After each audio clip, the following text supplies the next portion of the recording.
Hello, everybody, and welcome to the Belly Up ERSCA series. Dom Santina alongside David Westergreen, and we are back with 3 Wide TV for the Cannadips 200 at Atlanta Motor Speedway. David, good to be back in the booth with you here tonight. Yeah, good to have you guys back. The old, the old team from the past couple of seasons at ERSCA, and it's been a wild couple of weeks without you guys. That's for sure. We've had some penalties, we've had some intentional wrecks, had some crazy races. Had a first-time winner last week in Mike Christopher.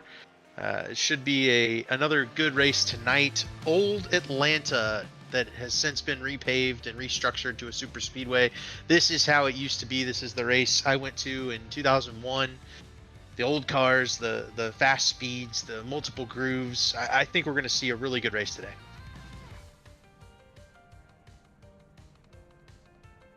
With that, set to go here this afternoon. Tonight, I should say. Nick Massey, Tate Lytle, going to start your front row. Cameron Rich, Matthew Bayuk, third and fourth, and Joe Francis and Andy Trupiano. Brian Narducci and Jordan Owens. Owens making his first start of the season. They're in 8th. Johnny Thomas in 9th. Dylan Thomas starting 10th. And points leader Austin Beers starts 11th. We'll take another look back through the rest of the field. Couple of slower qualifying runs for some of these guys, like Nick and Delicato starting 16th, did not get a very good qualifying run, and a couple of guys back there at the bottom like Drew Eisenman, Kyle Henshaw, and James Heater, they didn't even get qualifying runs in.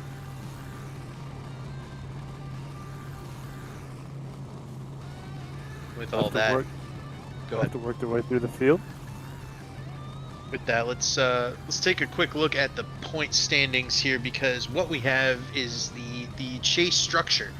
I don't know if we've got a graphic for it. Maybe I'll try to explain it. Yeah, we don't. Three drivers, the top 3 in points, will make the chase regardless of how many wins they have. Right now, that is Austin Beers. Pull it up. Austin Beers, Nick and Delicato, and Matthew Bayuk. Bayuk is in by 3 points over Nick Massey. There will be 1 wild card for the lowest incident points. We've discussed that one at length this season. There is another wild card for the most wins outside the top 3 that is currently held by Cameron Rich, who is 6th in points. So, Joe Francis holds the incident points record. He, Kyle Henshaw, and Gavin Hibbs, Michael Goodman, they will be the ones competing for that, though Goody is not here tonight. That'll hamper his opportunity to get in based on incident points. Dom, do you think that any of these guys with incident points, like Joe Francis, Kyle Henshaw, Gavin Hibbs, can they challenge the top guys in points in this chase? That is a good question there, David. It's going to be tough. Looking at the points, you got quite a few guys ahead of them in the top 3. Beers sitting up top, 37 to the good right now. Is going to make it tough to try to track him down with just 2 races to go. Bayuk, Massey sitting right there, kind of. Bayuk getting the last spot. Massey 3 points out at the moment. They got Rich Francis up there, so it's going to be some tough competition to try to sneak in on points alone. So they might have to rely on these incident points to get into this playoff. I see the pace car is pulling in, and it is. So we'll get ready to go green with the Cannadips 200. And it'll go. Nick Massey's going to get us going here. Tate Lytle spins the tires on the top. Matthew Bayou cuts the brake, and Cameron Rich gets the best jump of all. He cuts to the inside, and he'll take the lead going into turn 1. Rich able to pull that 17 car out to the race lead. Massey in second. Bayou will tuck into third. Francis in fourth. Trupiano is going to round out your top 5 here halfway through lap number 1. Big loser there was Tate Lytle. Through the top 10. Yeah, big loser there was Tate Lytle. Fell all the way back to 7th. On the start of this race, tire spin. The big culprit there, very, very slick with this high horsepower package on this old worn out Atlanta surface. We're going to see guys up top. We're going to see them on the bottom. We're going to see them every which way. They're 3 wide in the middle of the pack, 2 deep. Right around points leader Austin Beers. Bit of a risky scenario there. Everybody gets through okay for now. It's going to be a game of tire management today. You can tell as Nick Massey has gone to the outside and gone around Cameron Rich for the race lead, so move Massey back to the point. Your pole sitter now your race leader. Once again, to fight for it.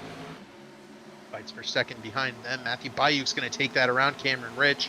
Got the feeling Rich is trying to save his tires, run the bottom lane, but that top groove has that grip strip that was introduced a few patches ago. And at turn 1 in Atlanta, it's generally the preferred groove, but it will wear your tires out up there, so you can save better on the bottom of the racetrack. That's what Nick Massey and Matthew Bayuk have not done so far, and what Cameron Rich has kind of set out to do and run that bottom lane.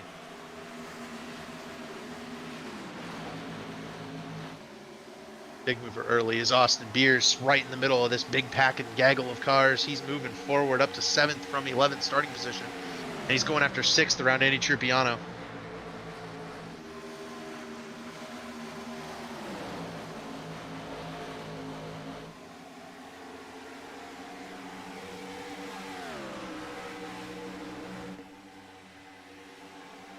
Pushed there by Vincent Isabella, who's also marched forward early. He's up to 8th from 14th, but he's riding that top groove. Dale Earnhardt Jr. style up there, riding the wall. A battle for the lead brewing.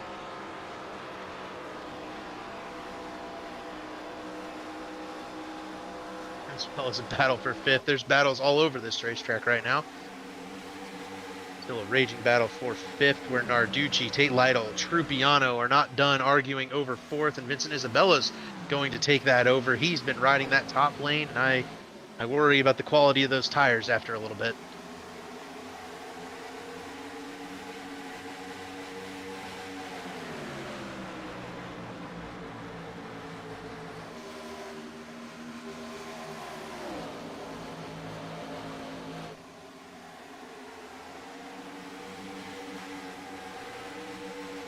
Got a 2-car battle out front. Nick Massey, Matthew Bayuk get pulled away from Cameron Rich. Rich now under pressure from Vincent Isabella. Isabella will go to the middle lane and go around Cameron Rich for that 3rd place position. In a battle for the lead, Matthew Bayuk to the top of the racetrack on Nick Massey.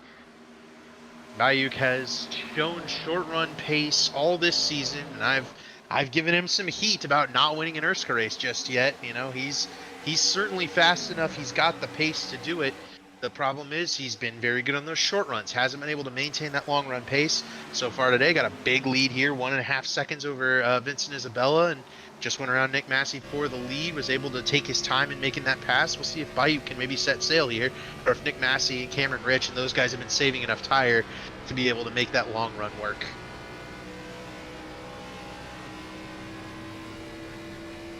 Another charge I want to call out here while it's happening. Mike Christopher, last week's winner, has gone from 12th starting spot to 5th, following along with Vincent Isabella, who's gone up to 3rd place from 14th starting spot. So the two of them really marching forward here. We'll see if they are feeling it after a few laps once those tires start to wear.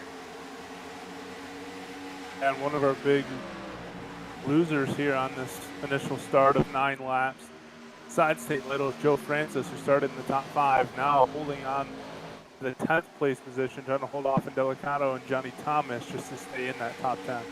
And worth noting also, Jordan Owens has fallen outside the top 20. We got a wreck on the front straightaway here. Cochran's going to be out.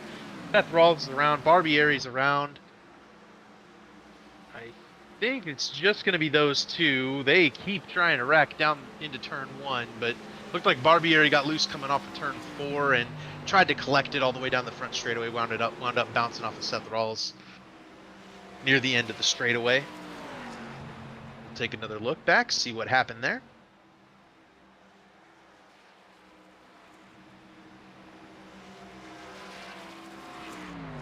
Barbieri might have clipped the grass. Really a miracle that no one else got involved in that. We're going to have to go in and look at Gerald Campbell's on board here. Maybe also Zishan Duras, both of them very close to getting involved in this one.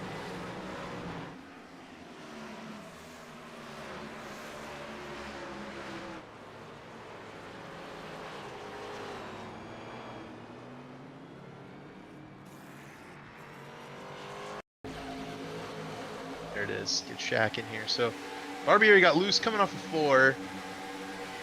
I think he was just trying to collect it all the way down the front straightaway and wound up bouncing off of Seth Rawls. So Rawls, an innocent victim in this one. And I think the only contact is right there where Landolt and Barbieri got together. Campbell was able to hold the brakes and stay off. We had some fakers and some takers on pit road. We'll cover that in a sec. There's an onboard shot for Seth Rawls. Oh, nowhere to go.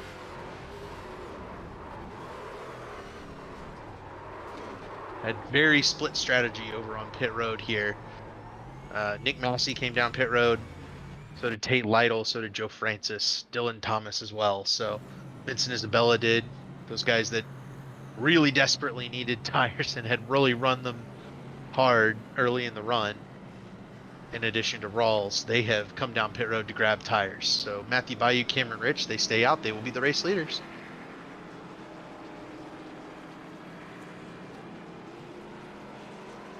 You know, we didn't do our picks. Gotten out of the habit of it since we've been in and out of the booth.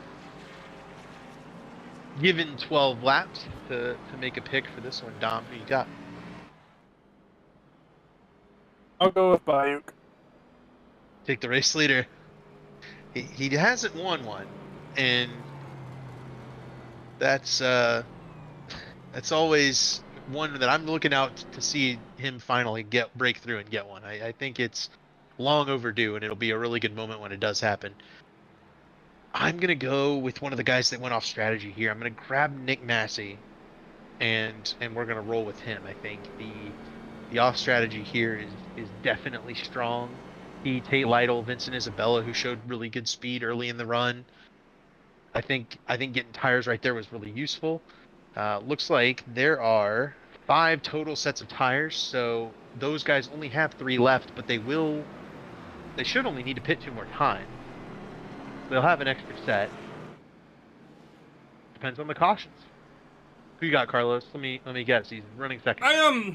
I want to go a little different tonight. I want to shake things up a little bit. I'm going to pick somebody who's already led a lap. It's going to be Cameron Rich. Shocking everyone in attendance.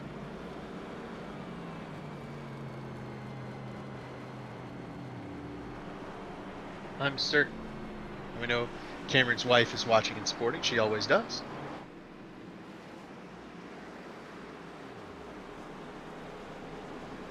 But here we go. Pace car getting ready to pull off. And Matthew Bayou, Cameron Rich, we'll see if they have any issues with tire spin like Matthew and Lytle did on the start of this one. Pace car's down. Green flag is out. And Campbell's the one who spins tires further in the back. Looks like Bayou and Rich get off okay.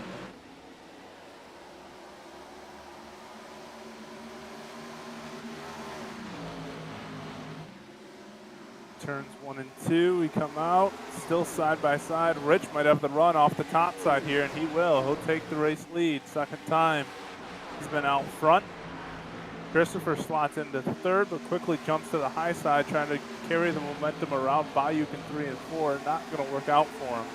3 wide, back in the field, Nick Massey, Vincent Isabella, Parker Landolt, all side by side. That's going to be a mess. Christopher going after second up front, and the guys with tires, Massey, Isabella, Lytle, trying to carve their way through some different strategies, different traffic scenarios, and that's going to be, I think, where the action happens through this run. That said, Bayuk's going to lose third to Narducci here. Narducci going to try to clear him. Can't quite get there now, will, as they come back towards the finish line. Bayou back to fourth, Narducci to third, Christopher to second. Those guys run Piano way rounds out your top 5. Sorry about that.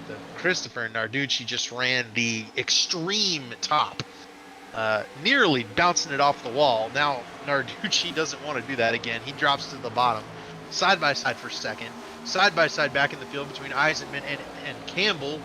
That is for the 9th position, but they are being closed in on by Vincent Isabella and Tate Lytle.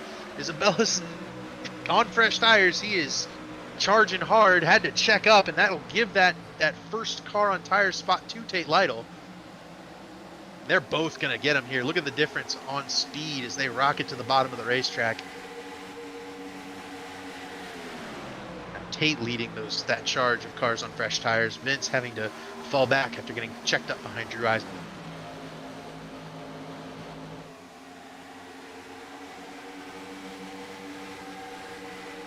Tate and Vince just able to get to the gas so much quicker than the guys around them right now, creating a big speed differential.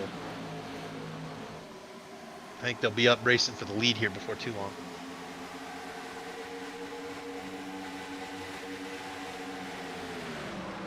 Trupiano's gone by Bayuk now, so about the last thing Bayuk needed to see was that caution. It lost him all his track position that he had gained early in the race. Now here come the guys on tires.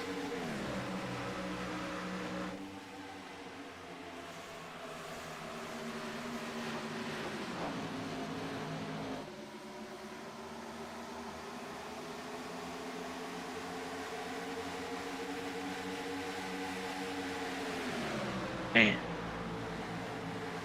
Speed difference is massive as Tate Lytle and Vincent Isabella just working together to carve through these guys. They are opening up a sizable gap to Nick Massey right now. 3 cars between. If they get around Trupiano and Narducci, it'll be 4. Lytle to the bottom. 3 wide for second. Narducci's pinching the 56, but to no avail. Vincent and Tate rocket through and into the top 5. Tate to 3rd, Vincent to 4th.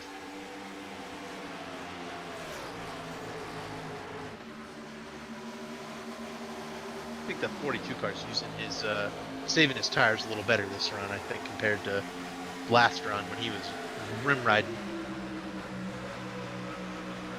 There goes Lytle into second. He's got around Christopher now. He'll track down Cameron Ridge. It's not going to be long. Might have him by the time to get out of this corner. Bayuk just went in the wall in turn 1. Thus far, saving it. But he's going to lose 2 or 3 more spots. Just a disastrous run there for Matthew Bayuk. Tate Lytle, winner at Chicagoland a couple of weeks ago. Vincent Isabella running the top here, trying to go around both of them. At the line, Vincent Isabella leads the lap.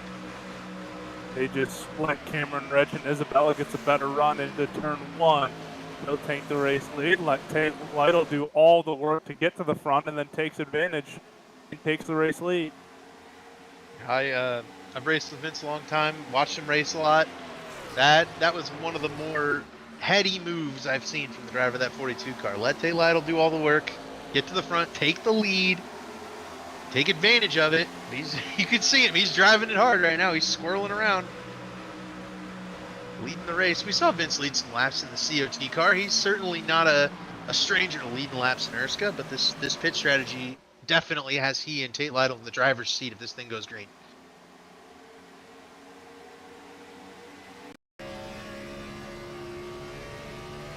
Here's the replay of the pass. There you go. Here's the 3 wide move. Top of the racetrack in 3 and 4. Not typically known as the preferred groove on that end of the speedway. Definitely is in turn 1 and 2, but 3 and 4 not so much. But it got Vincent Isabella the lead. He's been able to pull out to about 0.4 of a second over Tate Lytle. Strong run so far from that 42 car. While we're looking at that replay, Nick Massey is now on the move. He's up to 3rd. He has joined that group. A little bit slower of a march through the field on those fresh tires, but he has made it up there. Let's see if he can catch Lytle and Isabella. And Ridge back to 4th after leading from the restart. Yep, Seth Rawls got spun out there on that previous run. He's taken advantage of the 4 fresh tires, driven up to 4th. Definitely 4th in line of these guys on fresh tires, but still a good job taking advantage of the fresh rubber by Seth Rawls. Certainly a good recovery after that spin earlier.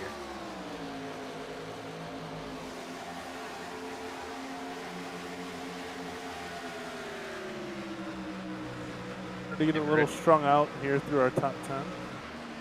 Not what the guys who stayed out wanted to see. They were hoping for a caution right about now, so they can come get tires and kind of force the guys who are out front, the top 4, force them into, being the ones on old tires.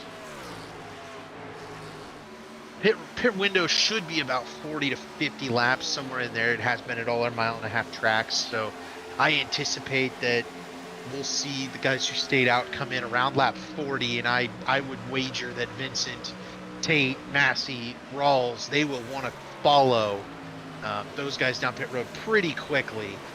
Probably not stay out too much longer. Maybe go to 50 or 55. Just depends on if this race gets a green flag feel to it, or if we get a caution pretty quickly. These guys that stayed out, falling deep into the field now, towards the back half of the top 10, if not outside the top 10. Narducci back to 12th, Austin Beers in 13th, and Bayou trying to hold on to a top 10 spot right now in that 10th position. And battling there is Narducci, Beers, and Johnny Thomas. Gerald Campbell as well in that battle. Those guys are all kind of side by side, well behind Matthew Bayuk in that 10th position. So it's getting close over there, but it looks like the 19 car really struggling on the older tires. I don't think he's the points leader is kind of off to the same grip that he had a couple of weeks ago at Chicago when he was a top 2 car.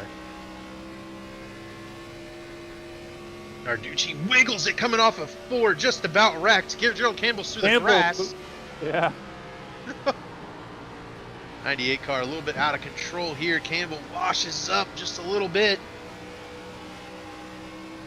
This racing's thrilling. I'm trying to also keep an eye on the race lead. That's also a pretty close battle. Nothing just yet. Tate Lytle's peeking on Vincent Isabella though. Campbell just got pretty loose out of 2. Had to regroup it down the backstretch. Vincent's holding Tate off up front. Back here, it's a wad and a mess, if you will. Contact the record. Oh, yep, there they go. Narducci, Yep. Beers. Beers is gonna save it off the wall. I think they saved it out of being a caution. Green flag's still out. Wow. Some nice car control by the professional driver there in the 19 car. Up front, battle is for the lead, side by side between Isabella and Lytle. I think Tate Lytle's going to get him this time through. Tate gets leads at the line. Vincent's still running that top groove, trying his best to get these guys, but I think it's going to be Tate Lytle once they get around the back straightaway this time. Let's take a look at that replay.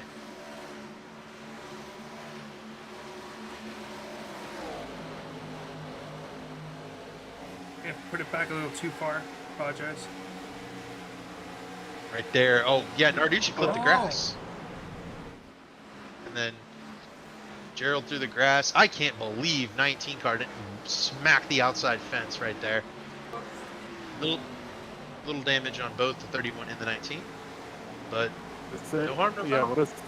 What a save by Austin Beers. What a save by Narducci, Beers, and Campbell to not all wreck each other and cause their second caution of the night. Battle for second now as Tate Lytle has taken over the lead. Nick Massey's going for it around Vincent Isabella. Vincent ran that top groove trying to keep those guys behind him, but eventually the tire difference just too much for, a couple of guys who are really, really good at this whole tire saving thing. And Vincent's a strong short run driver. It makes it very difficult for him to hold them off. Battle for sixth there was Johnny Thomas. Daryl Campbell still loose on the front straightaway. This battle has not gone away. And Narducci's going to split. Owens takes advantage. Barbieri takes advantage. Joe Francis by this. Yeah, Narducci's wrecking loose, and there he goes. That might not be a caution. Off track. It's old iRacing. Yep, that might be off the. No, he backed it onto the track. Ooh, race control, not like that. Oh, Johnny threw the caution, actually. Oh. Race control threw the caution. Now, I don't know if race control will be too thrilled with the move to get the caution there, but Johnny did throw it, and Narducci had been trying to wreck there for about 7 or 8 laps.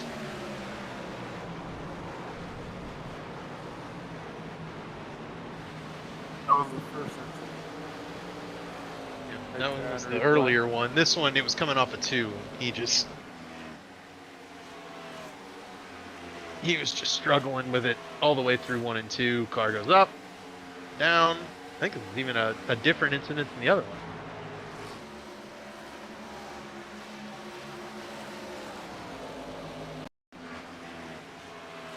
There it is. Loose, into the wall. And around she goes. I think he heated up the tires in that first incident with Austin, and it just got really undrivably loose for him there. That's what happens when those tires get overcooked on iRacing. Pit stops? Pit stops. I think everyone's coming to get 4. The guys who pitted earlier, they will not be staying out. I think they saw the advantage that you have when you come get 4 tires here. Their issue is now they're down a set of tires, but they do have that track position, so it may balance out in the end. And if this race happens to go green, which we've kept talking about, but the cautions kept coming out at a pretty regular interval, they'll be fine in terms of how many tire sets they'll have. It's just if there's a late caution, they may not have that extra set to put on, and that might hurt them later. If anybody takes 2, I do believe Zishan just missed the pit box. Yep, missed the stall.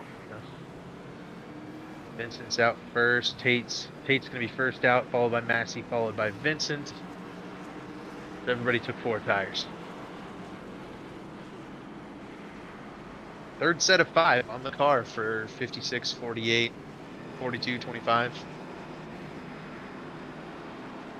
Those guys will only be able to pit 2 more times and put on tires, but, you know, breaking the race down, 84 laps to go. Pit once at 42. They're in good shape.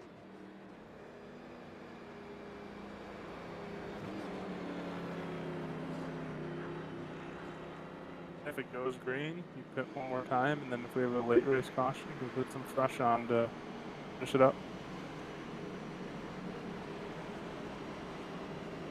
So Dura gets I think it gets a lap lead there. Maybe not. No, he will not.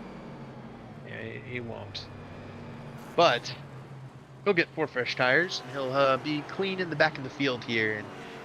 And I imagine you might want to, now that you're in the back there, Zishan, you might want to just pull back a little bit. Hang off the back of the field. Save your tires. Let those guys race. They're going to go after each other here. There might even be a wreck. You might be able to pick up some spots that way.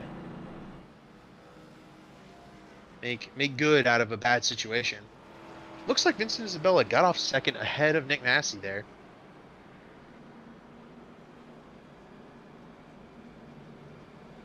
So that'll put Tate Lytle in the lead, and Vincent Isabella in second, Nick Massey third. Seth Rawls fourth. Cameron Rich is back to fifth, but now on equal tires with the rest of these guys up front. Dylan Thomas will be sixth. He has had a very strong run so far, up to sixth from 10th. Then it'll be Andy Trupiano, Nick Indelicato, Matthew Bayuk, and Mike Christopher, the top 10.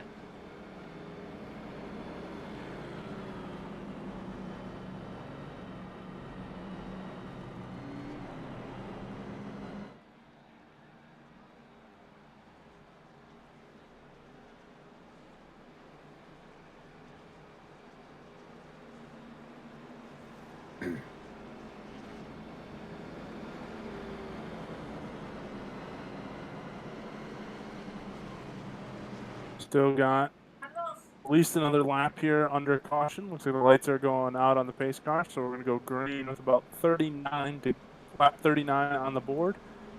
Roughly about 80 to go. Third of the way through the race. Yep. And, you know, if this thing were to go green all the way to the end, these guys would only pit one more time. Right? Probably right there at the 75 to 80 lap mark. Try to divide this race in two segments. But you know, those guys that are in front right now that took the extra set of tires, they could pit 2 more times. Beyond that, the rest of the field will have an advantage, but for now it does seem like those guys got the better end of the deal when it comes to that strategy, and they've got that track position and are going to be able to, you know, race at the front of the field, you know, where that benefited especially Seth Rawls, who had just spun out at the time of the last caution. See if everybody fires off clean here this time. Last 2 times we've had at least one person spin their tires. Idle Isabella, here we go. Now Rawls spun him. 25 car got a little bit loose. Front 3 are away. Cameron Rich is going to get fourth there. 3 wide for fourth. Dylan Thomas got a good start. And he fired it in there, but the bottom's going to prevail here. No, they're wrecking. Eisenman and Beers is involved. He smashed right into Eisenman. Biano had spun his tires on that restart as well too. Might have stacked him up a little bit.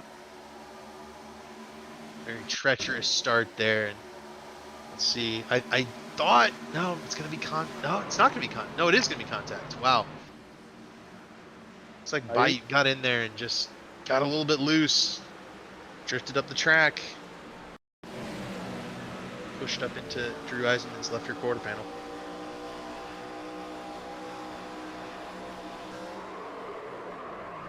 I don't know if Eisenman knew they were about to be 3 wide. I think it was one of those that he came down just a touch, Bayou came up just a touch, and then let he went. I'm certain you'll hear 2 different stories if you ask both of them. Because Bayou's got a car to his inside right here. Like, the best he could probably do is back off, lose 3 spots. And the worst he could do is exactly what happened there. You could definitely see Eisenman came down a little bit. Not saying he chopped the nose off of him, but they definitely made their own ground towards each other. What I think is Drew thought Bayou was going to drive to the bottom of the racetrack, right? And Bayou's got Troopy onto the inside. Right, Drew could have run a lane further up, but I don't think he was aware they were 3 wide. So, and then Austin Beers just has nowhere to go, gets in the binders, but at Atlanta you'll typically run a lower front brake and a higher rear brake bias, try to get that car set and turning, and that makes it harder to get on the brakes, to slow down for a wreck there. And obviously he was on them, but just nowhere to go once someone's sitting sideways in front of you.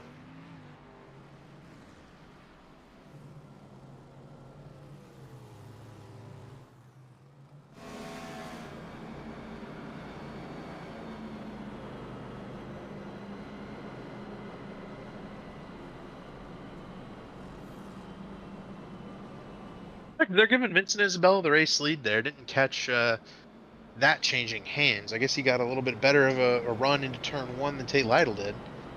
But now he'll be under control of this race.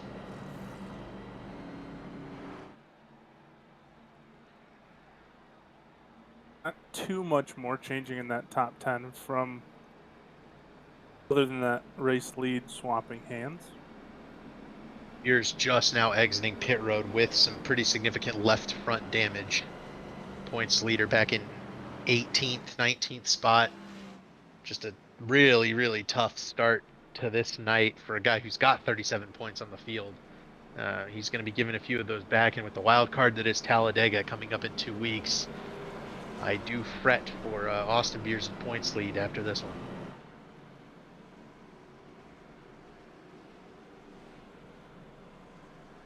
A reminder, only 5 drivers making that playoff. For the top 3 in points will be making the playoff based on those points. Then the driver with the most wins will be making it, that's outside the top 3, and then the driver with the lowest incident points. Current leader in the clubhouse on that is Joe Francis, and 2 of his closest competitors did not make the race tonight, in Gavin Hibbs and Michael Goodman.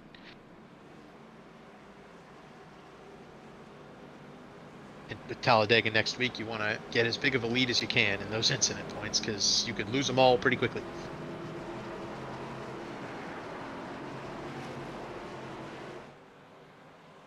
Pace car's off.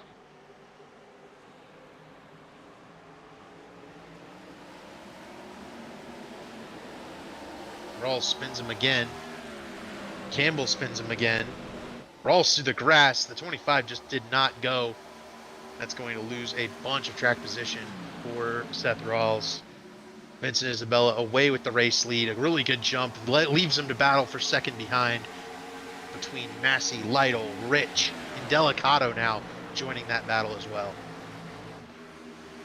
Yeah, Rawls almost fell out of the top 15 after that restart. Falls in just in front of Joe Francis. Christopher on the move here, looking to take the 3rd spot away from Lytle. If I've learned anything from watching, yeah, go ahead. If I've learned anything from watching these guys so far, it's that, you know, you can go up there like Mike Christopher's doing. You can get the race lead if you really want it, you're going to pay for it by running that. They are 3 wide for the lead right now.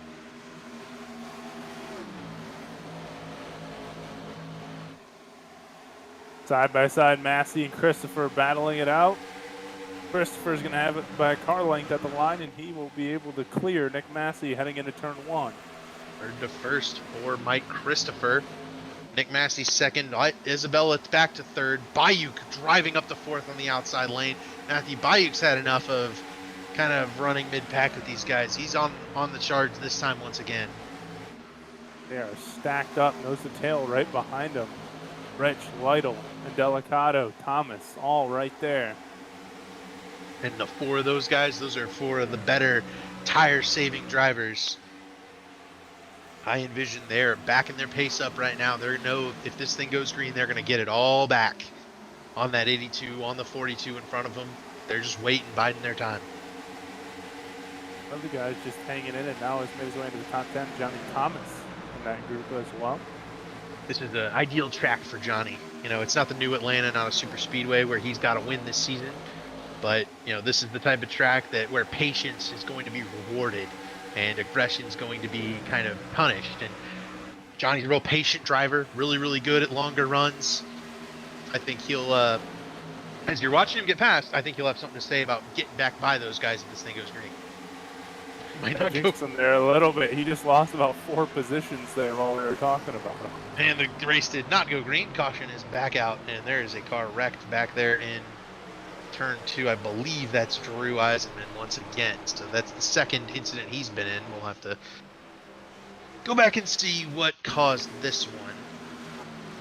Underneath Zishan Dura there. It's like, oh man, I think the 77 car just pushed up a little bit. They might have gotten hooked together.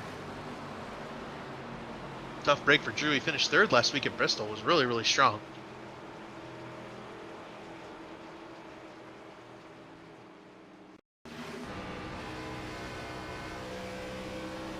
I think that car bobbles coming off the bottom. I don't know. I don't think Zishan like turned down to hook him into the fence or anything.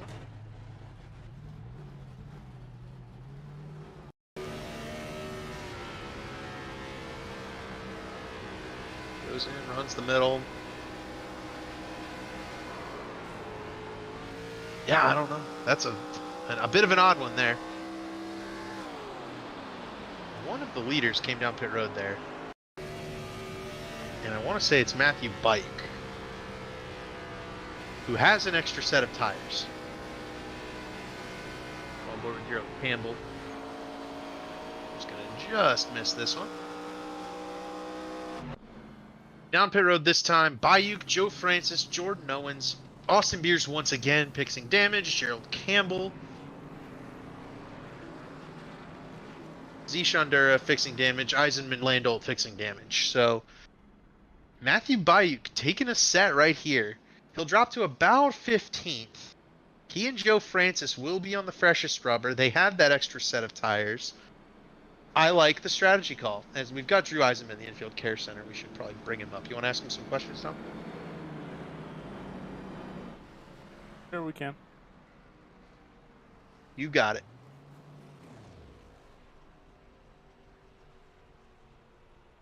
Drew, it's Dom up in the booth. Thanks for joining us here tonight. A little bit of a rough night. What happened there on your most recent accident?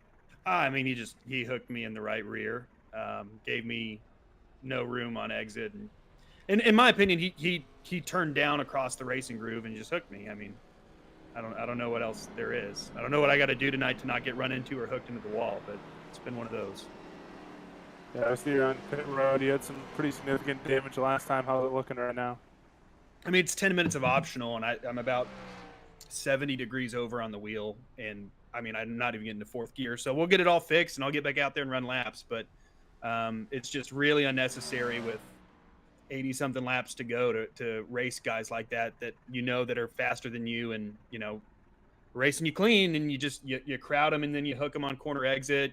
You're running guys over, trying to force a 3 wide on a restart. It's pretty typical of recent weeks, but it's just disappointing that guys keep doing the same stuff on restarts over and over again, and just keep causing cautions that don't need to be caused. All right, well, we'll hope that you can get that repaired and at least get out here and try to salvage something here tonight. Thanks for joining us. Yeah, thanks, Tom.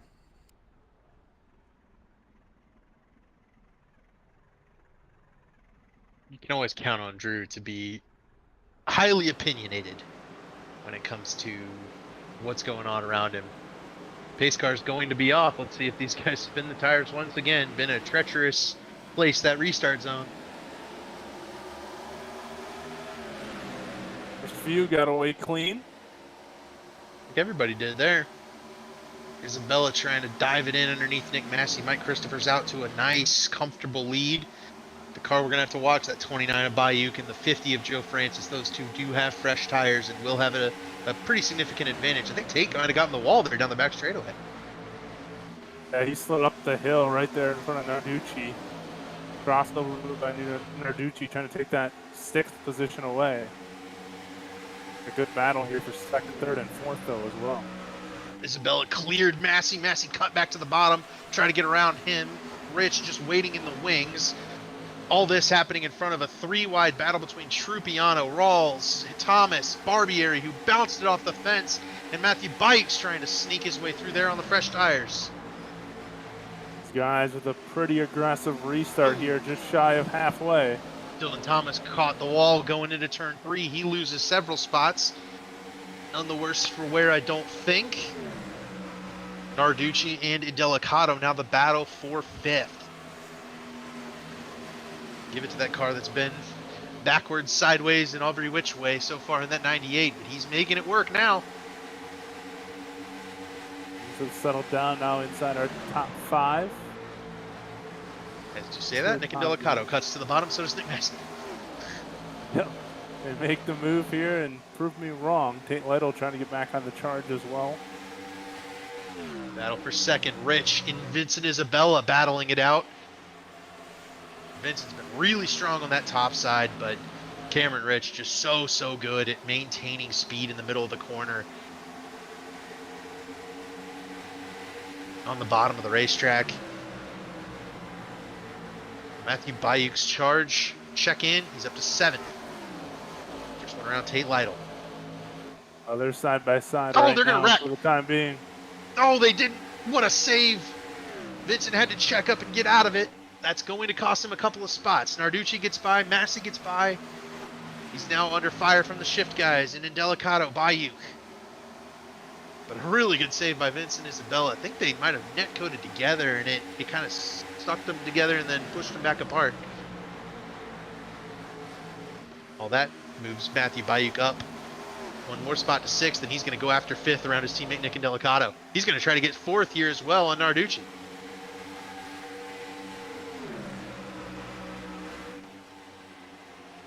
Telling y'all, I like that call to go grab some tires by that 29. He's charging hard with him. You note the big gap back to Joe Francis. Joe's leading the incident points, certainly not trying to be too aggressive. Bayuk up there in 3rd in points. He's being very aggressive to try to go up here and get the lead of this race, get that track position, and stay out of the craziness. Just made his way up to 4th. Now trying to track down Nick Massey for that 3rd place position. Not too far behind, maybe a half car or so. 98 car still, man, all over the place in the front straightaway. Cut to the bottom, and Indelicato riding that top groove. He'll hold off Narducci for now. Here comes Bayuk right around Nick Massey into 3rd. That's only 7 or 8 laps on tires right there is Bayuk's advantage, but man, is it a clear advantage. Cameron Rich putting all the pressure over Matt Christopher as well for the race lead. Bayuk's about to join that battle here. Rich and Bayuk are going to be the 2 leaders here before long. Christopher's been very aggressive running that top lane. Now that the tires are starting to wear, we're seeing that 82 car start to go away. We've seen it with a bunch of different cars so far today. That outside line can get you the lead. It will also send you to the back. Bayuk trying to patiently find that middle ground right now between these two. Patient is not taking a 3-wide middle, that's for sure, but I don't know that Matthew Bayuk can afford to be patient. He needs to go grab this race lead and hope that this race stays green long enough for him to be able to come in and get another set, line it up with these guys. He's going He's to the got bottom. line now. Yep, he's got it now. 3 wide for the lead. Fresh tires in the bottom. Oh, it didn't work. He might have backed out of it just a little bit. Tried to just be patient there. You can't force that. You will wreck. And that would be the end of Matthew Bayuk's night. But he's definitely faster than these two. He's just got to be patient and work his way around him.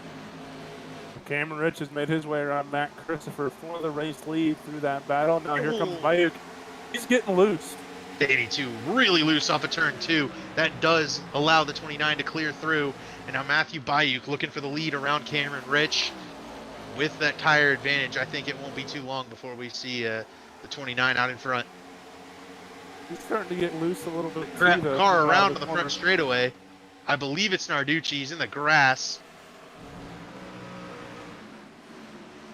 Boy, that 98 has had some adventures today.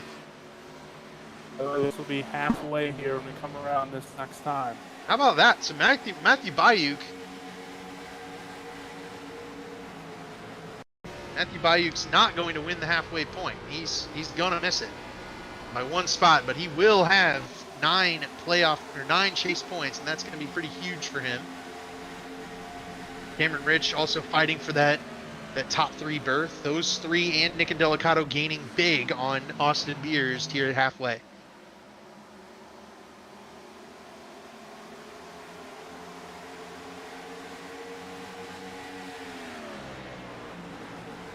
It looks like it's kind of stabilized down front. Cameron Rich has got the lead. Bayuk drove hard to get up here into that second place position, but hasn't been able to really make any ground up now on Rich. Kind of sitting there in a second spot. Battle for the 10th spot. Johnny Thomas going after Vincent Isabella, who I'm sure had some issues with the rear tires after getting sideways in contact with Cameron Rich.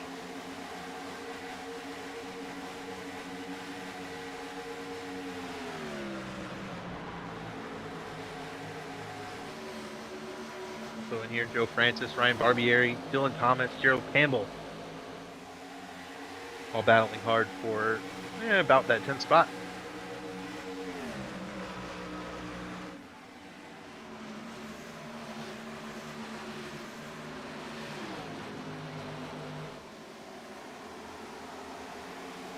Mike Christopher has fallen off the top 2 pretty drastically up there, and Nick Massey's going to be looking to get around him pretty soon.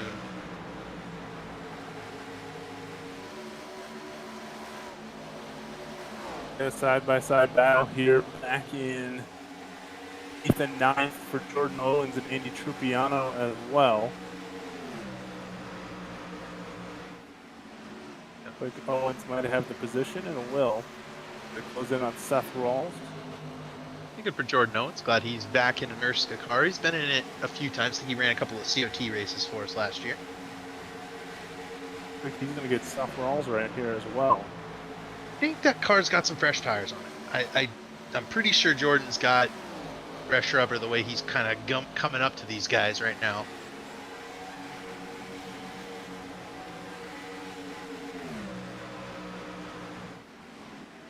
Just ran a lap 3. Is that Nick Mass? No, it's Bayuk. What happened to Bayuk going into turn 1? Yeah, he was really slow. Oh, this happened. He was going for the race lead. Was Bayuk went up top, hit the wall going down the front straightaway, and it cost him a ton. That opens this race up for Cameron Rich. He now has a 1.5 second advantage on Nick Massey, who does clear to second. What a disaster for Matthew Bayuk. Oh, man. And he's coming down pit road. Yeah, that's gonna hurt his day here today. That might very well be the end of it. Unreal. Just like that, it is over for one of the guys who needed a really strong run. I think he's just coming to get tires, maybe fix the damage. There might just be some significant right front damage. Ryan Barbieri also jumping down pit road. I wonder if maybe these guys are trying to short pit a little bit. But I can't imagine that you're going to have to pit again. And I'm pretty sure everyone else can make it on one stop. Did Rawls just hit the wall in the back straightaway? No, it was good.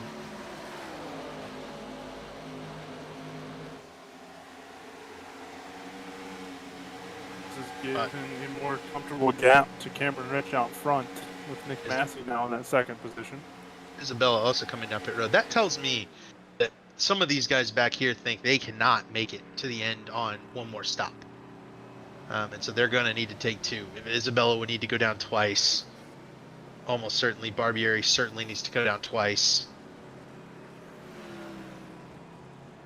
Narducci's coming down. He's another one that's probably not going to be able to do a whole lot there with the way that car's been driving. Bayuk finally off pit road with the heavy right side damage.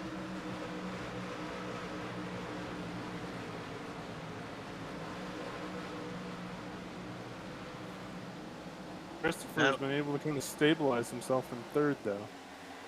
He's under fire from Nick and Delicato and Jordan Owens and Tate Lytle. Those guys are breathing down his neck, and unless Christopher can definitely make it on one more stop, should he be able to make it to lap 80 or so, might want to consider coming down pit road, trying to kickstart that rash and green flag pit stops.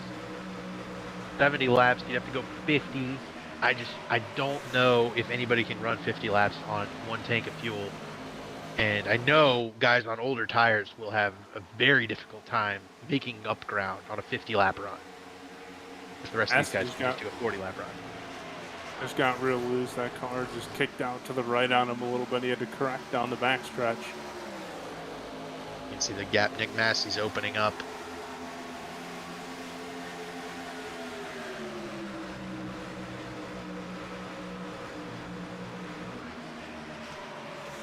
That will be for third as Delicato, Owens, Lytle, single file on the bottom, trying to all clear by Mike Christopher, who's been dedicated to that top groove, but in iRacing, you can't really Seth save Rawls tires. on the wall. Oh, there it was. I called it a little early. That does clap the wall. Falls into the clutches of Johnny Thomas in ninth. I think he's doing all he can to try to hang onto that car right now. Right, if you can go. Delicato and Christopher are very, very tight here. Thought for a second when we went down pit road, that's not the case. Oh, off turn 2, got very narrow there, but Delicato able to keep it off the 82. The tires are old. Outside line's gonna be a good way to defend, get a better run down the straightaway, but the inside lane in Atlanta, it's just really strong, and Delicato goes up in front of the 82 car. Bayuk here, a lap down on fresh tires, going to weave his way through. Just makes it a little bit more difficult with these guys fighting and trying to hang on to these cars, but he's able to clear that group and get through. Bayuk's 3 laps down, had to fix some, I'm guessing, some required repair, which just absolutely devastating to Bayuk's chase chances. He's probably going to need to win next week at Talladega, and that is not an easy task.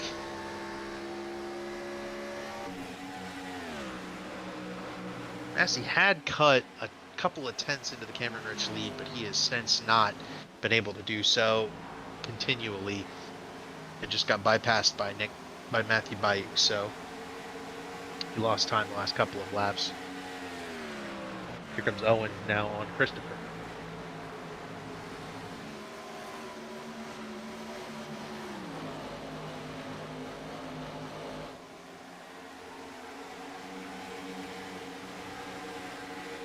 Moved Jordan Owens into 4th. Outright. Really impressive run from Jordan Owens. We've seen him run. I know what Jordan's capable of. I know he's capable of a run like this, but it's definitely refreshing to see him up here running like one of the top 5 guys in the ERSCA race. He's about to have third here in a second as he works on Nick and Delicato. He had been following in Delicato. Let's see what Barbieri and Vincent have to say about it. Those two guys on fresh tires. Running the bottom, trying to conserve. Road. There goes Mike Christopher. So that would be like, I think Christopher can make it to the end after this pit stop. So that's the first guy coming down pit road. Oh, nope, yellow flag's out. Never mind.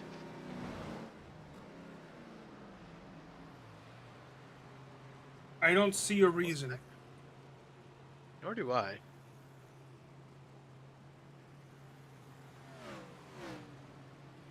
Mike Christopher's actually going to be very lucky here. He was not put a lap down by Cameron Rich.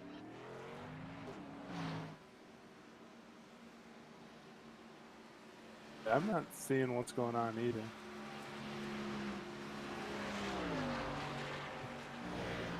Huh. Someone had to have spun or something. Can you guys check to see if that was an official thrown caution or an admin It thrown caution? was not thrown by race control. I believe it was a 98 car again. No, it was Gerald Campbell.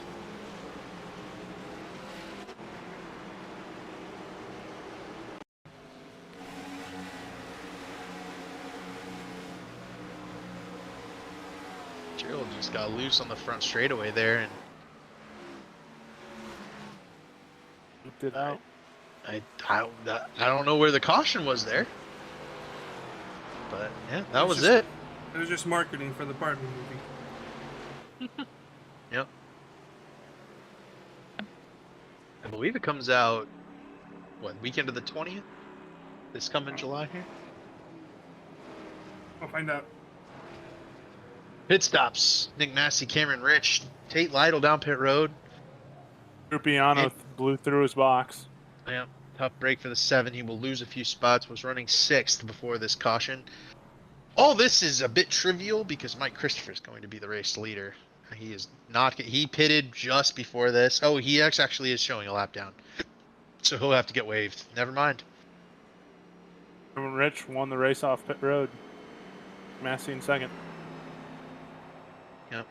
I'm now anticipating what we'll see with Jordan Owens being on the same tire strategy as these guys up here, but still a really good run so far for the 20 car. He'll be 4th on this restart. Lytle 5th.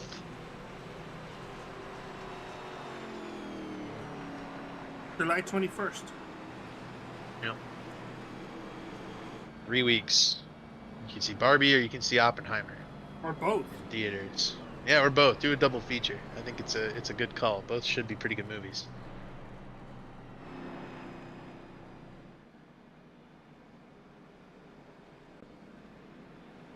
Bayuk will wave another lap back. That'll put him 1 lap down. He will be the only car 1 lap down, I believe, once everybody waves through. So, you know, it's maybe not over yet for Matthew Bayuk today. I think he got pretty fortunate with that caution coming out just there.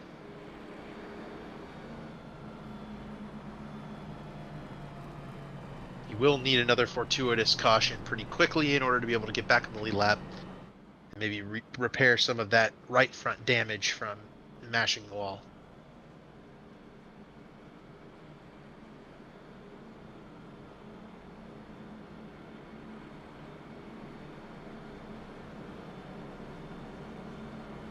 Alright, telemetry's fixed. It'll be Cameron Rich, Nick Massey, Nick and Delicato, Jordan Owens, Tate Lytle, your top 5, Johnny Thomas, Seth Rawls, Dylan Thomas, Joe Francis, and Gerald Campbell, your top 10.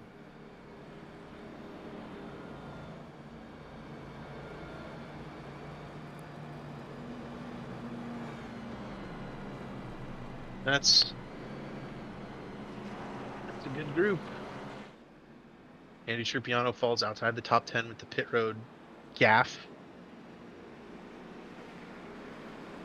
Austin Beers is 12th, so the day not yet over for the points leader. He was involved in a number of wrecks last week, still wound up finishing 7th and retaining a pretty good margin on the points lead, but you know, with Cameron Rich getting big points, Bayou getting big halfway points as well, and Delicato getting big halfway points, the lead is definitely in jeopardy. He just needs to have a really good finish there, and he might be able to retain it.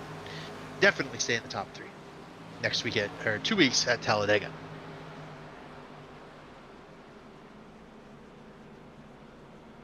Hopefully, this race doesn't devolve into what it's been a lot this season, which is everybody feels that this might be the last restart, drops the hammer, and we get 3 crashes and spend most of the last 40 laps under caution. Let's see if these guys can keep it green.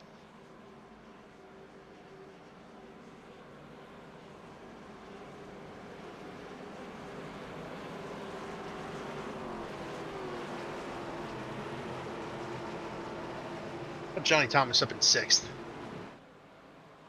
See if the old 83 car can have something for him here on this restart. Green flag is back out. Underway. Bottom Massey lane. did not get a good start. Someone's through the grass. I think it's Rawls again. Oh, and Hanshaw's around. No yellow yet.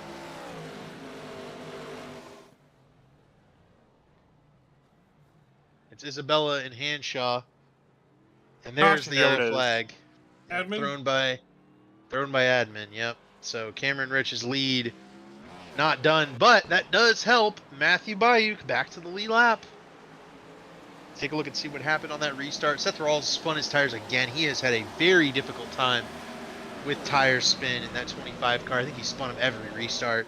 This time through the grass, he comes back and you see Kyle Hanshaw check up and just nowhere for Vincent Isabella to go. Had no idea Kyle was going to be checking up for Rawls coming up there. I thought he figured Hanshaw would just drive to the top and go around him.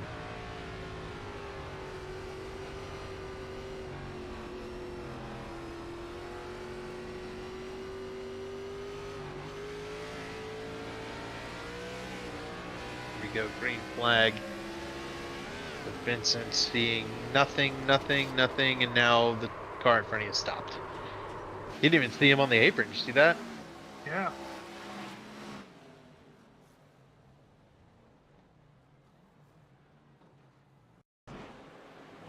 Caution was thrown by admin Johnny Eckert.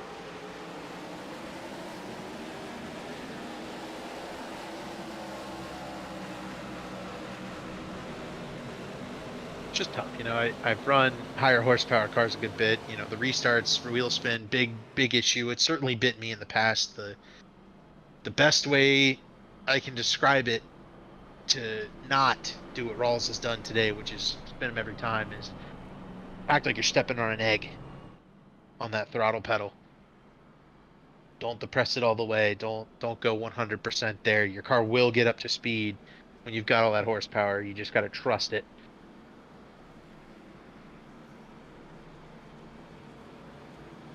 There goes third in points, number 29, Matthew Bayuk, back to the lead lap.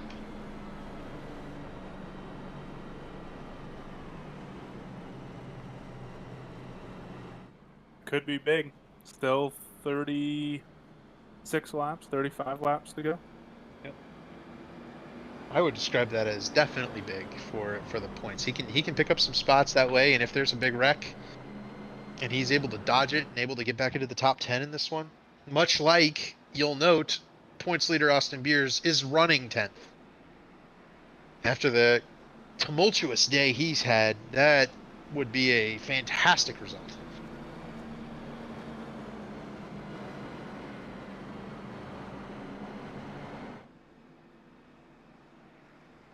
Back to it there. Rich, Massey, and Delicato, Jordan Owens, Tay Lytle, Johnny Thomas, Dylan Thomas, Andy Trupiana, Gerald Campbell, who was just around in the cause of the caution, and Austin Beers, the top 10.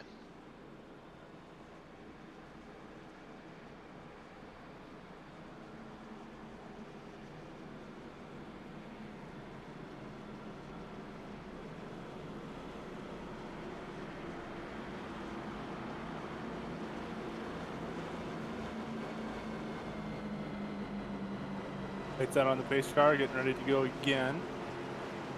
Restart of the night.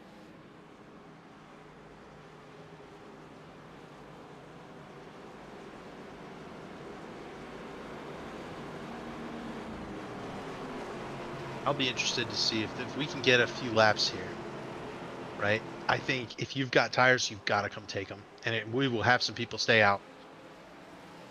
Green flag's out. Rich goes. I think finally we get a restart relatively free of wheel spin. Big gap for Rich there off the restart, though. Jordan Owens is going to get third from Indelicato for now. Back to the bottom goes the one car on the 20. Johnny Thomas does clear through. Mike Christopher's fighting back. He's into the top 10 now. He's riding the top lane. That's exactly how he got the lead earlier. was that high groove running. They're about to be 3 wide between Beers, Johnny Thomas, and Dylan Thomas. Beers on the move here. To 8th. Grupiano to the top. Christopher to the top. Tire saving for who? Trupiano trying to make up for lost ground on pit road. Christopher trying to make up for pitting right as the caution came out on the green flag run. 3 wide. Owens backs out of it. He's trying to tire save. They'll go 2 wide into 1. Between the 7 of Trupiano, the 82 of Christopher, the 1 of Indelicato. I'm to 30 to go. Here soon. Up 88. You can feel that intensity's ramped up, right? Mike Christopher doing exactly what he's been doing all day, which is ride the top of the track, trying to get up to the lead as quick as possible. Indelicato sideways off of 4. The rest of these guys trying to save tire and kind of hope for a long run so that they can track that 82 back down.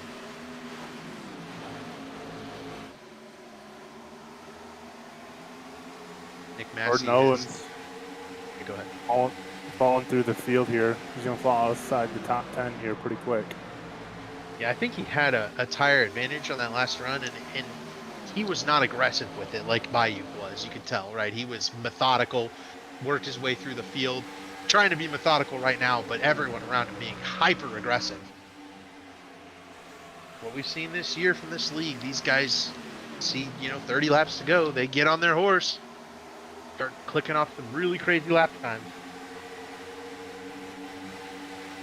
Massey and Rich are not pulling away from Christopher. He is running them down. So is Tate Lytle. But they are nose to tail up at the front, in front of this gaggle of cars. Christopher got way too high that time through. Tate Lytle ate a chunk out of that advantage.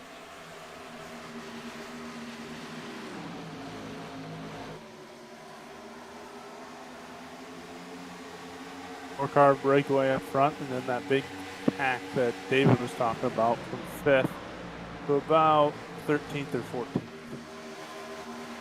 All the way back to Dura there, yeah, 15th. Beers still running that top groove. Brian to clear Indelicato.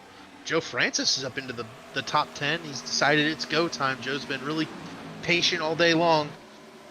In the 50, he is leading that incident points group, but he is in the top 10 in points. It's not like Joe's been slow this season. He's been very strong.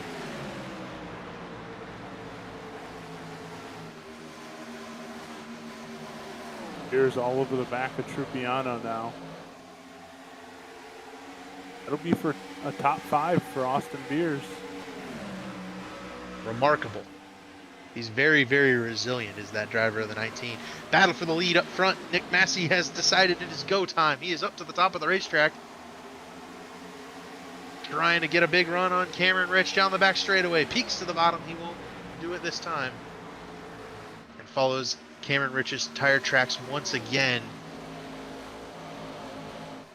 Battle between 2 titans up here between Massey, Cameron Rich. Massey's a 2-time champion. Rich, many-time race winner, 2-time race winner this season, would be in the chase based on the strength of those wins if the points were to end today.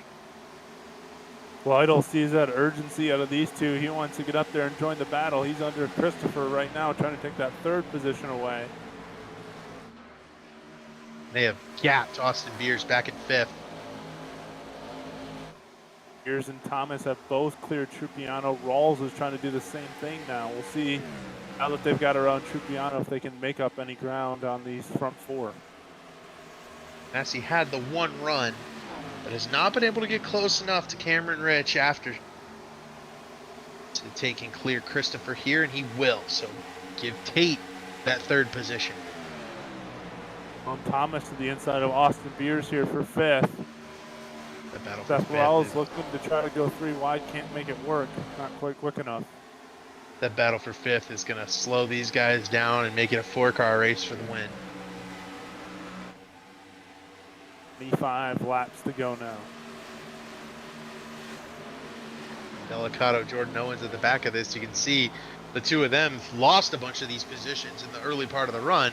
Now they're starting to get going again now that the tires have worn.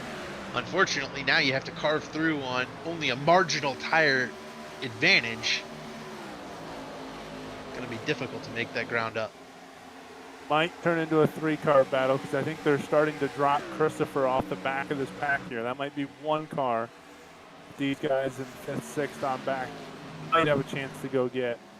I think they absolutely will. Christopher uses that top groove to try and pick up the track position, but he needed it to be a pretty quick run there, and it has not been so far.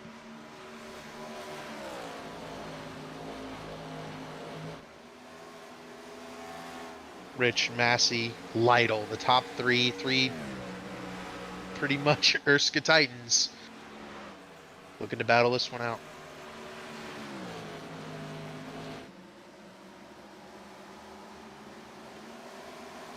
Last time by, Cameron Rich ran a 32.4.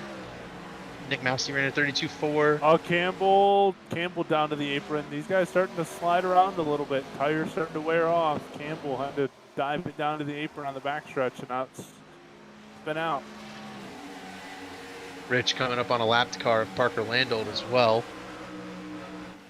And Beers, Thomas, Trupiano have caught Mike Christopher. And they're on the move here. They've got Christopher. His tires are definitely fading. See how long it takes him to get around him.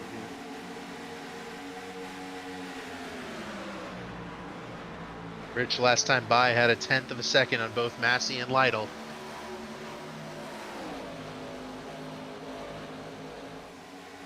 See what he has this time. Yep, gained on him again, did Cameron Rich. Massey now searching for some grip, searching for some speed, using the top of the racetrack. 17 car has just gotten another gear here in the last quarter of this race. Gears has gotten around Christopher now for 4th. Dylan Thomas trying to go underneath for 5th. Thomas about wrecked it. He'll back up behind Christopher and into the clutches of Trupiano. These guys are just trying to hang on to these cars with everything they've got right now. Beers has got it sideways a couple times. Owens sideways to the apron. That drops it back. Oh, he's still on the apron. Joe doesn't want to get involved. He's the incident points leader, remember? The way these guys are seesawing these cars around, I have a feeling this isn't going to go green all the way in. Someone's looping one out here before we're done. I think you're right, and that would likely set the. Oh, there it is! Dylan Thomas! Yep. Dylan Thomas and Andy Strupiano. And everybody else missed it, I think. I think it's just Dylan and Trupiano. Man, you called that. Sometimes we know what we're talking about up here in the booth, and they were really racy, and the cars were really unstable. Looked to me like Dylan and Trupiano's cars just made a little bit of contact. I don't know if Trupiano was going to make that corner. Honestly, he looked like that car was pushing up in the wake of the two cars in front of it. You'll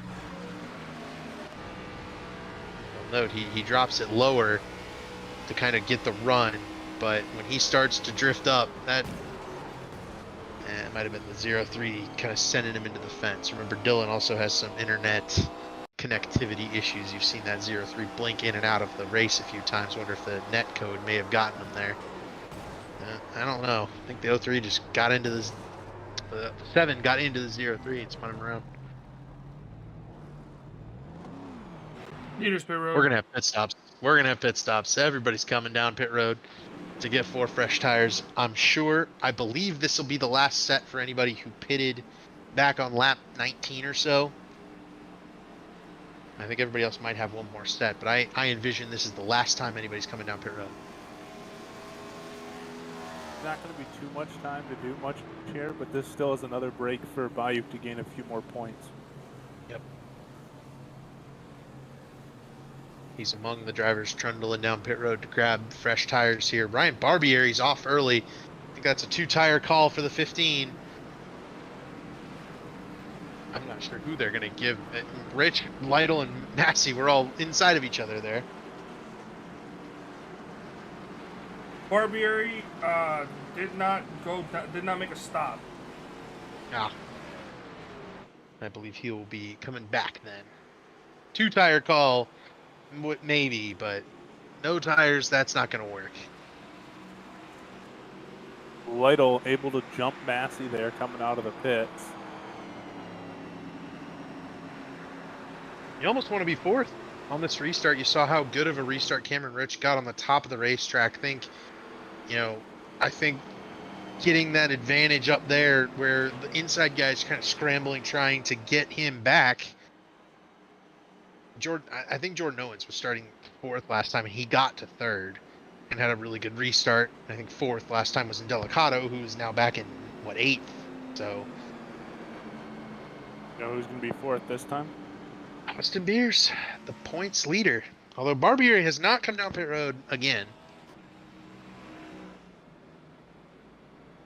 And he's electing to stay out, so. I think you want to be in whatever lane he's not in. Yeah. It's probably going to be the ideal restart position. So I got a fun fact. It shows that he's already been down pit road 4 times, last time on lap 78. I wonder if it's possible he took his last set of tires and then realized when he was down in pit road this time by. Either took his last set or he still got one in the box. But yeah, 4 pit stops, that would be all your sets of tires. So maybe the 15 is out of tires. In which case, you got nothing else to do. Go for it, man. Why not? I mean, I know why not. You cause a wreck. But, he's, that's not Ryan Barbieri. He's going to go for it. 16 laps, you will not be able to hold anybody off, and you will fall to the back of this field, but you never know. Plus a very good chance of spinning your tires here on the restart. Oh yeah, we've seen that all day long. Keeping an eye on Seth Rawls, he's 8th. He has spun his tires on half the restarts so far today.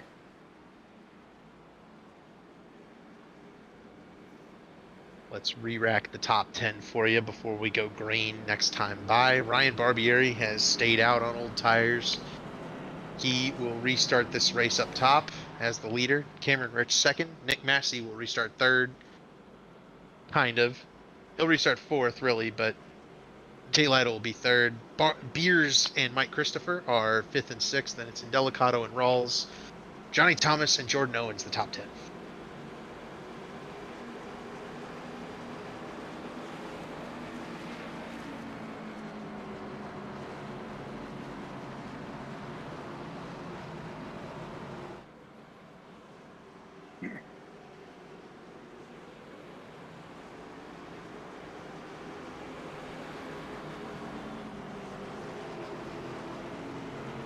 Here we go. Let's see what happens. Pace car is down pit road. Can Ryan Barbieri fire it off? He does, but it's not pretty. They're wrecking, trying to avoid him. They're 4 wide. Barbieri's around. He got Christopher as well. Christopher. Rawls, maybe? I think Joe Francis is going to get a piece of this one. He's going to get some incidents. And shocking no one, the 15 spun the tires. People were trying to go around him. I think Tate Lytle's the one who tried to go inside there. Oh, Beers cut to the bottom, and Tate ended up 4 wide. And Rawls is going to get through. Oh, Owens gets through. It was Dura and Francis.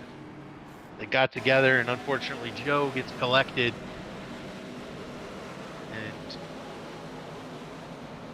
Not what he wanted, that's for sure. He was going to miss it too, but until 10 car got him.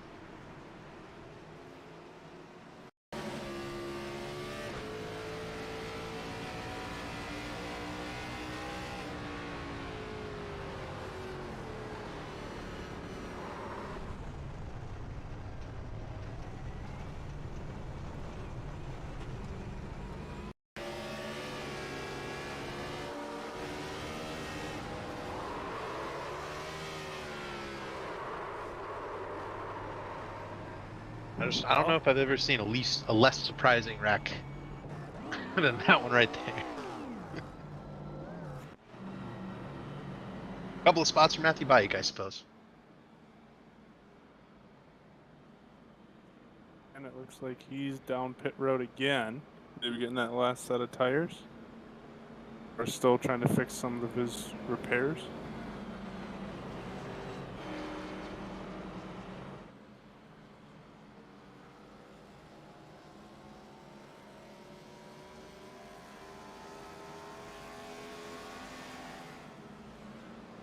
And Austin Beers has risen to second after what has been an absolutely crazy day for that 19 car. He's door slammed, the stop to Drew Eisenman. He's spun into I believe a teammate in Brian Narducci. He's overcome it, driven up through, up to second.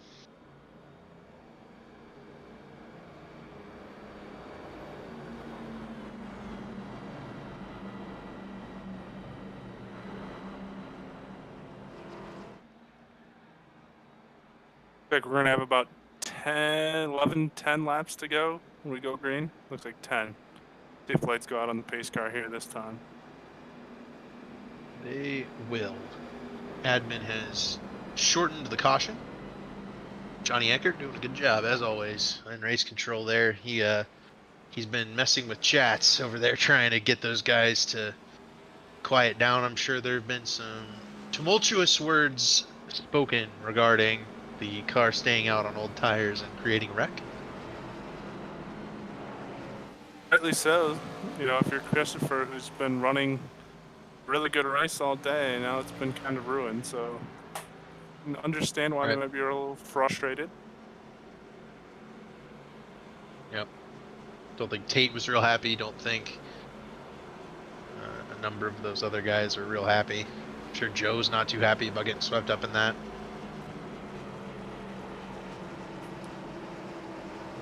I mean, if you run out of tires, though, there's not really too much you can do. Well, what you can do is come down pit road again and go to the back of the field and let those guys wreck in front of you, pick up spots that way, play the attrition game. You know, you've made your bed with the tire strategy, but taking a bunch of people out, not generally something that people like. Pace car's off. There we go. And to go. Jump for Cameron Rich here.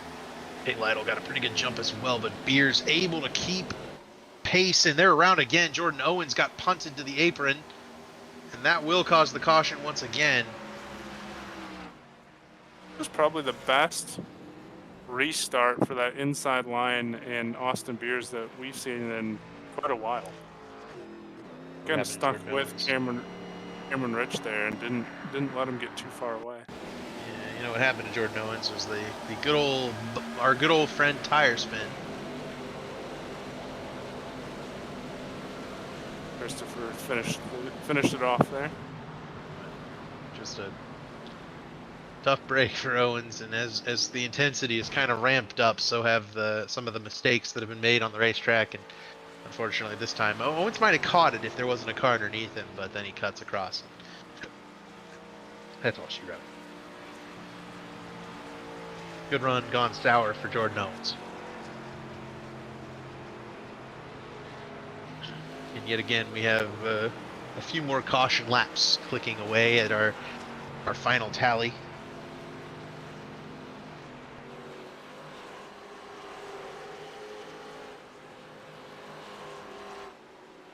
It'd be nice if we could get some green flag laps in, huh?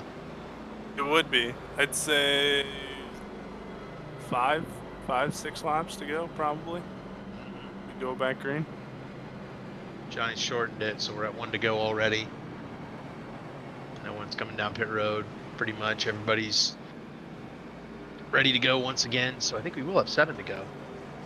Work by the admins. Yeah, it was just a matter of how fast we could get everybody kind of grouped back up together. Right. Yep. Re-rack it again. Rich, Beers, Lytle, Massey, Delicato, the top 5. Then Rawls, Gerald Campbell, who's had an adventurous day. So is Dylan Thomas in 8th. Zishandura is 9th. Joe Francis is now 10th.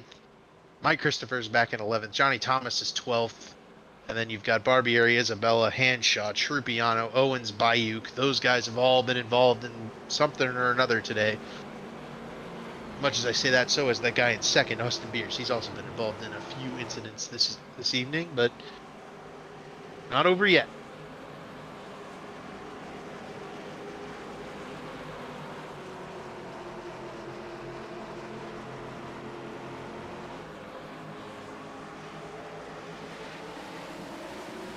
Green flag is back out. Cameron Rich with another huge jump. I think we're going to get away clean this time. Beers trying to run blocker there in the high, middle, and low lanes.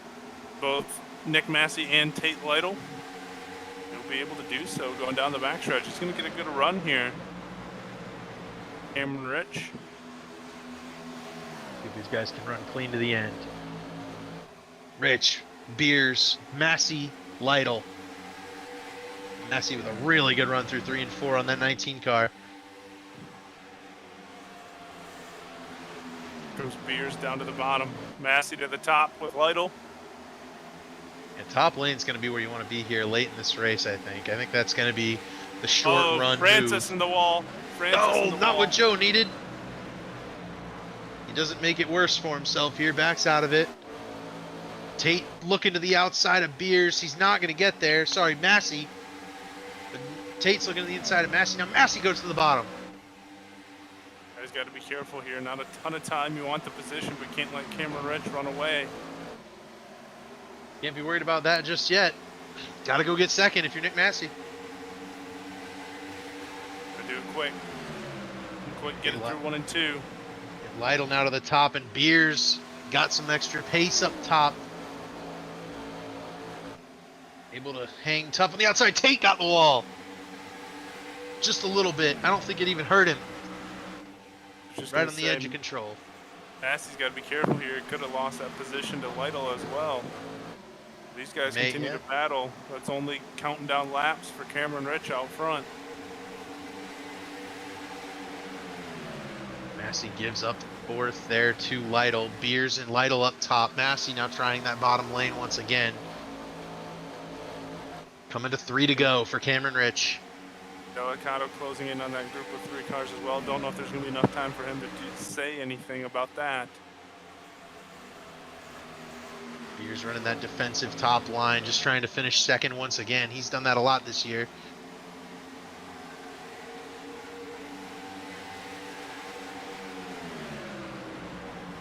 I don't know if they have anything for Cameron Rich right now. I don't think they do. The battle is for 2nd. Tate Lytle to the top, trying to get around Austin Beers up there. Now the crossover move for Tate Lytle. Even with that, though, he's still got a ways to go and a lap and a half to go get it done. And he's still got to finish this move off. Still hasn't got it out of 2 yet.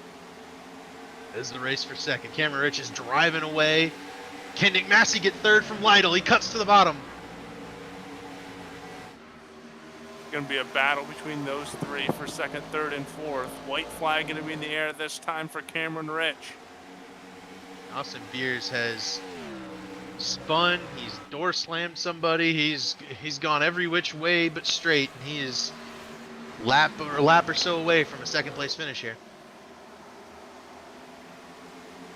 Now a 4-car battle, and Delicato has caught them as well. It's all Cameron Rich out front. Christopher hit the wall in the back. Never mind, it's the battle for 3rd now, as Beers is going to get 2nd. Rich is going to win the Cannadips 200. The battle's for 3rd at the line. I think it's Nick Massey. Will be Nick Massey, Lytle, and Delicato, your top 5. Seth Rawls goes through a rough day to finish 6th. Gerald Campbell 7th. Zishandura 8th. Johnny Thomas 9th. Dylan Thomas, the top 10.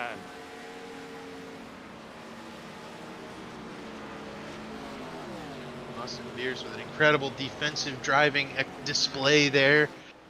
And we do finally get some green flag laps to finish that off. And Cameron Rich wins his 3rd race of the season. He's been very, very strong at this car and this track combo. One at Charlotte, one at Atlanta. The D-shaped ovals belong to Cameron Rich this season. Them and Watkins Glen.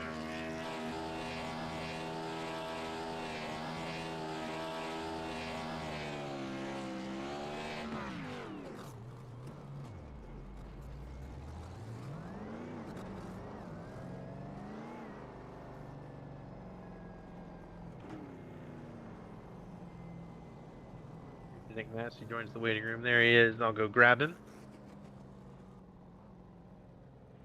3rd place finisher Nick Massey with us now. Nick, congratulations on the good run. Take us through that last little bit of the battle for the 3rd place with Tate and Beers up there. Is there anything else you could have done there to grab one of those spots? Yeah, can you believe this Tate guy takes like a little vacation, comes back and up here running for wins? The nerve of that guy. But no, it was fun. It was fun racing there towards the end. I don't know if I would have had anything for Cam who went green. I think we were kind of trading lap times back and forth, but would have liked to have a shot at it. But no, it was fun out there. It was tire conservation, and when you take your tires, I mean, you guys probably saw a lot of different tire strategies there. But yeah, all in all, a couple of good runs, 2 weeks in a row now, trying to claw my way back into the points here and maybe have a shot at making the chase. I think I'm just outside of it. Not sure where this puts me, but trying to get up there and make some points up on Bayuk and those guys. I think you're going to be in the top 3 after this one. You made up points on everybody but the guy who finished in front of you there. So, take us through maybe some of those late race restarts and, how difficult the car was to drive all night tonight. Yeah, the restarts, the initial start, me and Tate started 1-2, and we both spun the tires real bad. I lost the lead before we even got to turn 1. But yeah, it was spinning the tires all the way up through 4th gear. You had to really, have an egg under the pedal there on the starts. Guys were all over the place back there. It was crazy. But yeah, it wasn't too hard to drive once you got going. But on cold tires, when it's slick and loose, and it's definitely handling that thing for a couple laps there until the tires got some heat in them. Gotcha. And what do you think about Talladega next week? I think you're going to be in the top 3, but I do not think your margin's going to be particularly good. Got any strategies? Any ideas? No idea. The points racing at Dega, man. You know how that goes. Sometimes it works out in your favor. Sometimes it doesn't. I like the strategy of trying to stay up front, especially with these cars. I think it's going to be hard to kind of work your way through the pack. But I think that's going to be tough with everything going on. Probably wrecks, and especially the bump drafting too. You can't really bump draft in these cars without jacking the guy up in front of you, lifting their rear tires off the ground. So I think track position is actually going to be pretty key next week. Gotcha, Nick. Well, any shout outs before we send you off here? Yeah, to shout out to Cam and Beers and those guys up there. It's fun racing them for the win, racing up front there. Shout out to you guys for putting on the broadcast. Good to have you back doing them. I've been doing them. You just haven't gotten top 3 so we can talk to you. But no, I haven't talked to you guys in a while, huh? Yeah, it's good to have you back. But good luck next week, and I guess it's 2 weeks. But we'll see you then at Dega. Yes, sir. Have a good night, guys. All right, that's 3rd place finisher Nick Massey. Let's grab 2nd place finisher Austin Beers. And Austin, a bit of a crazy night for you. Take us through those early laps where you got caught up in a couple of different wrecks there, and whether you thought you'd be able to fight back to P2. I have no idea how I finished 2nd. I don't think I deserve to finish 2nd. I don't know what happened. I kind of ARCA braked, even though I was on the brake into the 77 when he wrecked, and I was pretty mad at myself because I said, I'm hitting him, and then I did hit him. So, just to recover and get a P2 out of it and gain some more points, it's pretty cool. Yeah, and then take us through that defensive driving there on the last restart or two. Holding off guys like Nick Massey and Tate Lytle. It's not easy, but you were running really, really consistent laps up at the top of the racetrack. I think that's kind of what you got to do, but take us through, that kind of restart and how you were able to fend them off. Yeah, it was honestly like my first time racing people because I was just kind of just riding around and trying not to wreck again by myself when I had the damage. So once I got up there and I knew that if I knew it was a little tight, so if I gave them the top, I would have been screwed. So I just tried to make sure to have the top the whole time, and they raced me clean and I raced them clean back, and we usually do up front. So it was pretty cool to finish second again, and with running with Tate and Nick, that was pretty cool. Cameron, obviously, I mean, I guess he deserved to win. He was stout. Yeah, he absolutely was. And with that, Talladega next week, you're gonna have a pretty sizable points lead. But what's your strategy going into Talladega? I think it's actually in 2 weeks. Just do what I've been doing. Try to stay out of trouble. I didn't do that tonight, but just try to stay out of trouble. Maybe get some stage points and just maybe ride around in the back before the big one happens. Hopefully time that right. But just keep doing what I've been doing. I've somehow been pretty consistent with this car, and I'm pretty shocked, honestly. So just keep doing what I'm doing, and hopefully I can make it into the playoffs and try to win it. Sounds good. Well, you got any shout outs for us here before we send you off? Yep, Black Flag Podcast, Troyer Race Cars. They're pretty cool. Who else? Look at my car. Sorry. Shark Lounge, Ryan Lutz Designs. Shout out to him for being kicked from this league. Way to go, pal. And Legend Pro. All right. You guys, because you guys put on a fantastic broadcast, and both the Johnnies for running the tight ship. Sounds good. Thank you, Austin, for that one, and we'll see you guys we'll see you in 2 weeks at Talladega. Sounds good. Thank you, guys. Let's go grab race winner Cameron Rich to the booth. Cameron, congratulations on the win tonight. It seemed like you were the best car all night there, but you really took charge in the last quarter of the race. Take us through the last couple of runs before the last restart, and then obviously that last restart where you took advantage of the slow car up top.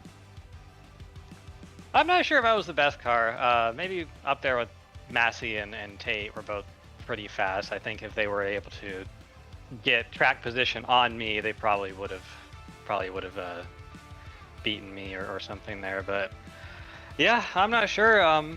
Really, it felt like the race was like 3 stages. We had the first stage, which was mostly green, and then the second stage, which was like it was like the 40 lap or it wouldn't be halves, thirds. Like the first 40 was like mostly green, and then the next 40 was really just we kind of had caution after caution, and then it went kind of green again, except for that last caution.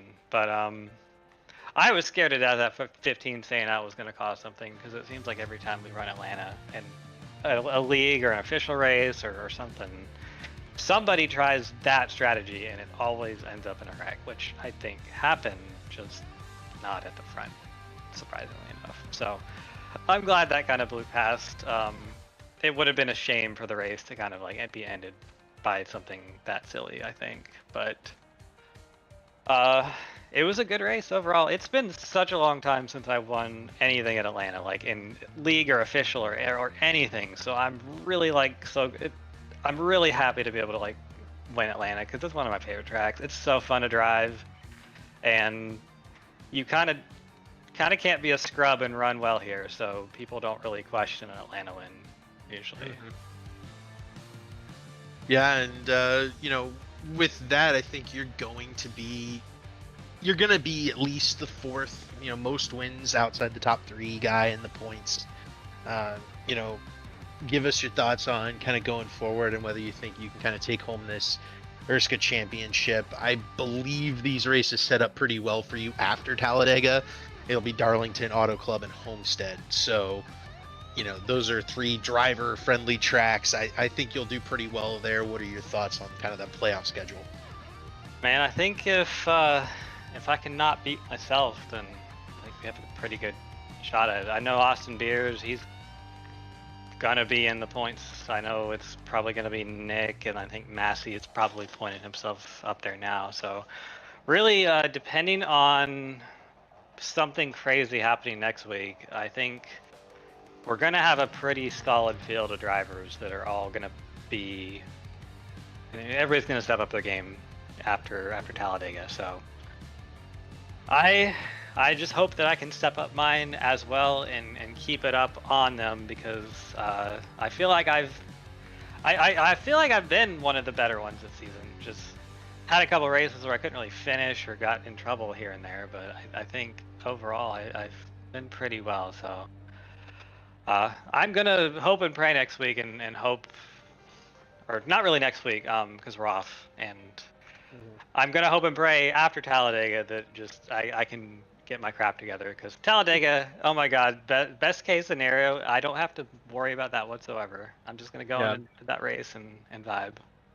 I was gonna say you're about the only driver completely locked into their position. The worst you can be is the fourth with the most wins. No one outside can catch you, I think. So, with the most wins, you certainly have been one of the better drivers this season with this car. So, with that, Cameron, any shout outs before we send you off tonight? Yeah, I want to go ahead and give a shout out to my my teammate. He didn't have a very good finish, but was fast and ran really well. So hopefully we can get him getting the finishes he deserves. I want to give a shout out to Cannadips for sponsoring the race, because I think they're gonna send me something. So appreciate them. That's really cool. I haven't gotten a prize pack yet, so I get to join the club. And the usual shout outs to Johnny and Kyle and other Johnny for always putting on these races, and you guys at 3Wide TV for broadcasting. I think my wife was in chat tonight, so hopefully she was, and I want to say I love you and thank you for watching. She definitely was. She's always in the chat. Big supporter of the league, Caitlin Rich. So congratulations, John. Cameron, go have fun celebrating with her, and we'll see you in 2 weeks. Thanks, guys. And with that, the Cannadips 200 from Atlanta is over, and we only have one race left in the ERSCA regular season. Been a crazy season. Glad to have you guys back. We're going to have you on board for the whole playoffs. What's your thoughts for Talladega before we send off? It'd be crazy. I mean, there's no way, nothing else to describe it other than anything can happen at any time. Tonight I thought it was a good race for the majority of it. The cars got a little hard to handle there at the end, and aggression got the better of a couple, but it was good to be back. I thought the race was pretty good, and congrats to Cameron on picking up another win. 3 wins this season for Cameron Rich. He is the only driver that's very safe hitting Talladega. That's a big, good feeling, I think. So we'll update you guys on the points before Talladega starts in 2 weeks. And make sure you subscribe to 3Wide TV, Belly Up Sports, and for Carlos Acosta, Dom Santina, and David Westergreen, that was ERSCA. We'll see you in 2 weeks.